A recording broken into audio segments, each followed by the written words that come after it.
Okay, welcome back to Nine World Chronicles, and in today's video, we're going to dive into the top mythology-based films and TV series of 2024.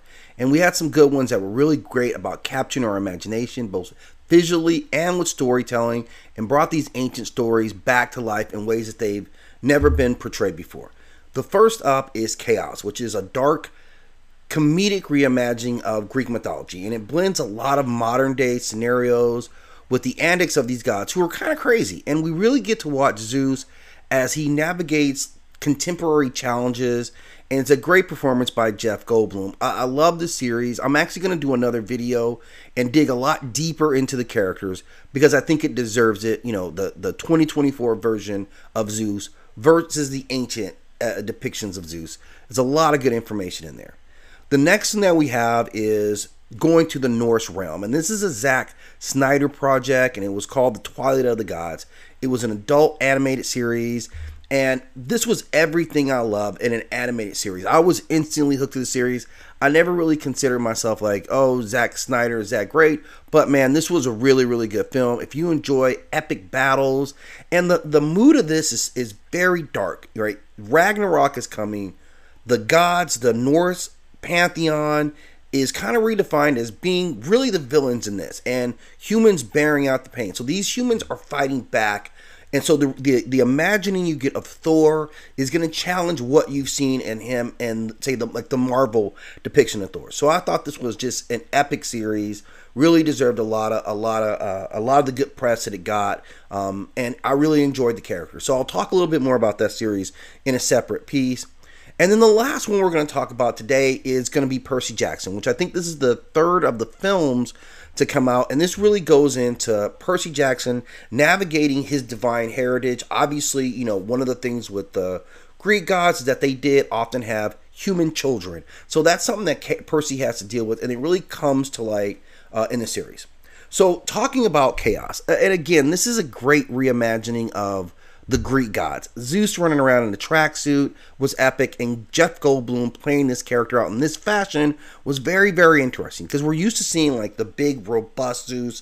You know, that's how my imagining of Zeus is. But this series really gets into exploring some of the gender politics of this dynamic, some of the power and life, the power of life and death in the underworld, and even the process of going to the underworld. And it presents the gods in a very modern setting, and Jeff Goldblum really plays up this paranoid version of Zeus. And I don't know if I'd ever thought about that imagining of Zeus or not. And this is the heart of it. He's paranoid. He's the insecure ruler of Mount Olympus because he knows the prophecy of his own downfall, and everything is about avoiding that prophecy. So he does a lot of crazy things. It introduces a range of iconic figures, so we get a different take on Hera, who was huge in this, and the first time I really got into looking at Hera in this fashion. Also Hades, a totally different Hades than what I ever saw coming. But I think Persephone was the character that had the most room for growth in this. And again, I'm going to go into more detail in a separate video about each one of these because they definitely deserve it. But this series is it's a unique blend of comedy. It's got drama, mythology. It's a fresh take on not only the gods, but also the humans that live under the gods and what they experience going through life and then their death and how they go on at that point, like what's waiting for them. Now, the last one that I'm going to talk about in this video is Percy Jackson series, right? The Percy Jackson. And this was a really, really good series. Good addition to the series, I would say. Now, it's a little different. It's obviously very highly, anticipated. And this is produced by Disney. It's based off the best-selling books. And this is about, this 12-year-old demigod who is Percy Jackson. It's the son of Poseidon. And again, the Poseidon in this is a very different Poseidon than what we saw in Chaos. And so with this, you get...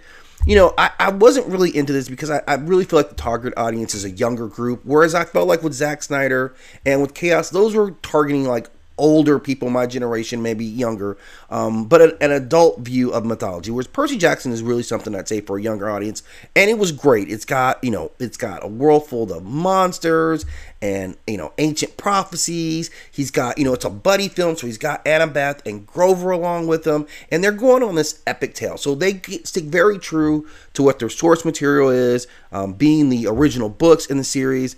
And overall, I think 2024 really represented a great year for mythology tales. Obviously, we'd love to see a lot more from different cultures, but we really hit Greek. And I think we got to look at Norse mythology in a way that, I've read a lot of Norse mythology, but this was a different viewpoint of Norse mythology that I definitely enjoy. So again, I'm going to talk a little bit more about chaos, because I feel like those characters are worth really developing.